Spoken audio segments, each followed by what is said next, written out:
Hi friends, வணக்கம். தொடர்ந்து 25வது நாளாக இந்த இடைநிலை பள்ளி ஆசிரியர்களுடைய போராட்டம் இன்னமும் தொடர்ந்து நடந்துட்டு தான் இருக்கு.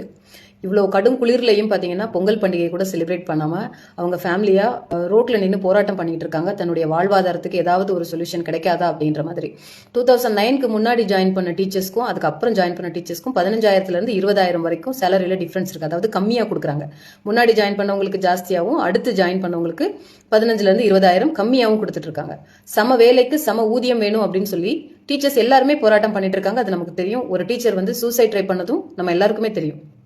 இந்த மாதிரி ஒரு விஷயத்துக்கும் செத்து தான் நம்ம கவர்மெண்ட் கிட்ட இருந்து சொல்யூஷன் வாங்க வேண்டியது இருக்கு. ஈவன் ஒருத்தர் தற்கொலை முயற்சி பண்ணதுக்கு அப்புறம் கூட இன்னும் திமுக இதுல ஒரு சொல்யூஷன் கொடுக்கவே இல்லை. நம்ம கவர்மெண்ட் அவங்க ரொம்பவே அலட்சியமா எடுத்துக்கிறாங்க.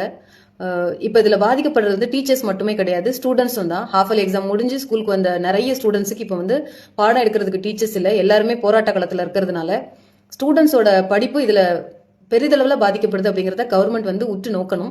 கண்டிப்பா இந்த தடவை எக்ஸாம்ல ரிசல்ட்ஸ் இதனால பாதிக்கப்படலாம். இது ஒரு சின்ன ப்ராப்ளம் கிடையாது. ஏன் இதுல இவ்வளவு அலட்சியமா இருக்காங்க அப்படிங்கிறது நமக்கு புரியல. கூப்பிட்டு என்ன அப்படிங்கறத பேசலாம். இவங்க கொடுத்த தேர்தல் வாக்குறுதி தான் 311வது தேர்தல் வாக்குறுதியில இடைநிலை பள்ளி ஆசிரியர்களுடைய சம்பளத்துல இருக்கக்கூடிய டிஃபரன்ஸை நாங்க சரி பண்ணுவோம் அப்படின்னு சொல்லி இவங்க வாக்குறுதி கொடுத்திருந்தாங்க. ஆனா தேர்தல் வாக்குறுதிங்கிறது அந்த பேப்பரோட போயிருது. அடுத்து எந்த ஒரு பேச்சுவார்த்தைக்கும் அவங்க டீச்சர்ஸை கூப்பிடவே இல்லை. போராட்டம் பண்ணதுக்கு அப்புறமும் கூட அவங்களை போலீஸை வச்சு அடிக்கிறது, சென்னையை விட்டு தூரமா கொண்டு போய் இறக்கி விடுறது, அவங்களுக்கு அகாமடேஷன் கிடைக்காம பண்றது, அவங்களை அரை நிர்வாணமாக்கி தரத்தரன் ரோட்ல எடுத்துட்டு போறது. ஆக்சுவலி ஒரு அனிமலோட கேவலமா ட்ரீட் பண்றாங்க டீச்சர்ஸ். மாதா பிதா குரு தெய்வம் அப்படின்னு சொல்றோம். தெய்வத்துக்கு மேல நம்ம டீச்சர்ஸ் தான் வச்சிருக்கோம். ஆனா அந்த டீச்சர்ஸ்க்கு நம்ம பண்ற காரியம்லாம் எப்படி இருக்கு அப்படிங்கிறதுக்கு ரொம்ப மோசமான ஒரு எடுத்துக்காட்டு தான் தமிழ்நாடு. ஆக்சுவலி இதை பத்தி யாருமே வாய் திறந்து பேச மாட்டேன்றாங்க. டீச்சர்ஸ் அப்படிங்கிறப்ப நம்ம எல்லாருமே வாய்ஸ் கொடுக்கணும். இவ்வளோ கஷ்டப்படுற டீச்சர்ஸ்க்காக தயவு செஞ்சு வாய்ஸ் ரைஸ் பண்ணுங்க. அவங்களுக்கு ஒரு சொல்யூஷன் கிடைக்கணும்.